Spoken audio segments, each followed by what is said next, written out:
Welcome to YouTube channel. आप सभी लोगों का बहुत बहुत धन्यवाद। मेरे यूट्यूब चैनल पर 400 सब्सक्राइबर हो गए हैं। आप सभी लोगों के प्यार मोहब्बत से ये सब कुछ हुआ है।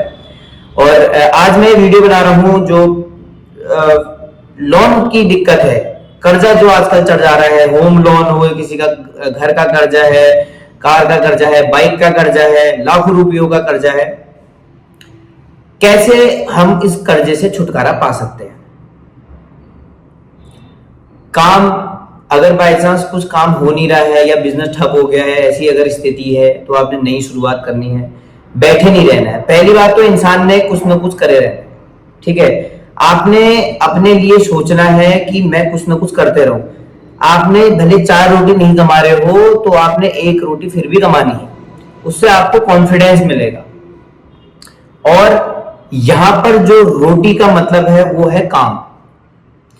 अगर आप काम कर रहे हैं, 4 पैसे घर पे ला रहे हैं, 2 वक्त की रोटी आपकी चल जाएगी, इतना पैसा आप कमा रहे हैं, तो आप अपने काम में कभी ना कभी सक्सेस हो ही जाएंगे। सुबह उठ के ये नहीं सोचना है कि मैंने कितना कर्जा देना है, सुबह उठ के ये सोचना है कि मैं आज पैसे कमा के लाऊंगा। तो आपके जो टारगेट है वो ये नहीं है कि मैंने कर्जा कैसे देना है, आपने ये है कि मैंने कमाना कैसे।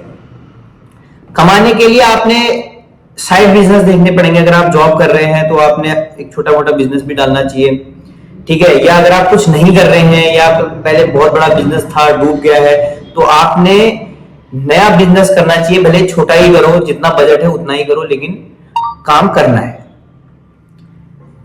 इसके अलावा जो भी आपके कर्जे हैं, कर्जे में सबसे पहले टारगेट ये रखना है कि छोटे छोटे कर्जे पहले निपटाते रहो, उससे आपका कॉन्फिडेंस बढ़ेगा।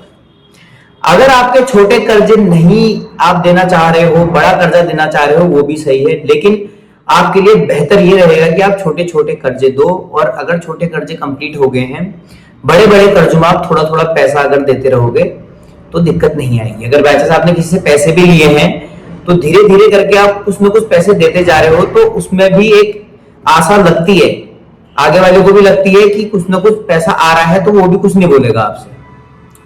तो अगर आपने किसी रिश्तेदार या किसी जानने वाले से पैसे ले रखे हैं तो आप उसको थोड़े थोड़े करके दो, जिससे आपका कर्जा कम होगा और आपको भी कॉन्फिडेंस आएगा। एक इंपॉर्टेंट चीज और है कि कुछ लोग कर्जा होने पे हताश निराश हो जाते हैं, ठीक है, और वो सोचते हैं कि अब क्या होगा। समय एक जैसा नहीं रहता है ना। जैसे आपके दिन पहले चल रहे थे, अभी आपके वैसे दिन नहीं है, और 20 साल के बाद आप देखोगे तो आपके फैमिली हो जाएगी, आपके बच्चे हो जाएंगे, वो भी जॉब करने लग जाएंगे, और वो अलग स्टेज है। तो जो ये बुरे और अच्छे दिन आते हैं तो ये समय के साथ ढलते रहते हैं। देखो, हमेशा अच्छे दिन भी नहीं रह सकते हैं, ठीक है, हमेशा बुरे दिन भी नहीं रह सकते। तो बुरे दिनों में अगर आप फंसे हो तो आप अपनी हिम्मत मत हारो, और कभी भी अपने आप को किसी से कम मत रखो, हमेशा चौड़ में रहो।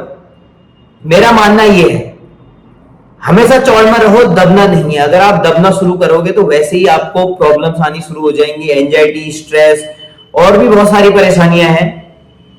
हाइपरटेंशन की प्रॉब्लम बहुत ज्यादा बढ़ जाती है। बहुत सारे मैं क्लाइंट से बात करता हूं, तो आपने इस चीज का ध्यान रखना है और थोड़ा सा अपने आप को भक्ति भाव में डालना जरूर है। जो ईश्वर जिसने भी आपको ये अपॉर्चुनिटी दे रखी है, हाथ दे रखे हैं, पैर दे रखे हैं, तो आप कुछ ना कुछ कर ही लोगे।